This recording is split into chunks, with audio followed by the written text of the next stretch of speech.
嗨，大家好，今天我要和大家分享一个素烧土豆。做荤菜可以用高汤来提味儿，做素菜也一样，我们可以做一锅素高汤。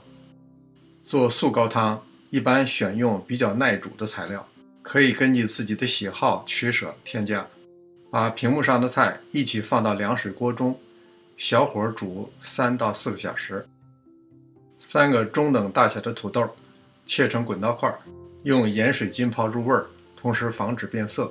把胡萝卜也切成滚刀块，把提前泡好的黄花2、3根捆成一束，这样可以保持黄花的相对完整。泡好的香菇去蒂切成2半。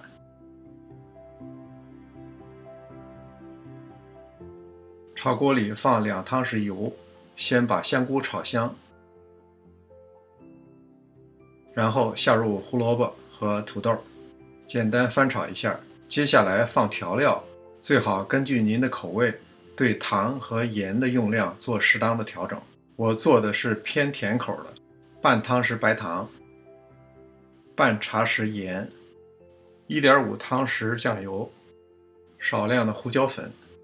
所以大家看到，这是一个连葱姜蒜都不放的绝对素菜。这是煮好的素高汤，我放3勺，大约相当于1杯半的用量。最后再把黄花放进来，开小火炖15分钟。15分钟以后，汤就不应该太多了，用水淀粉勾芡。勾芡的时候一定要小心，不要一次全倒进去，每次少倒一点，然后适当搅拌。等什么时候汤汁出现这种浓稠的样子就可以了。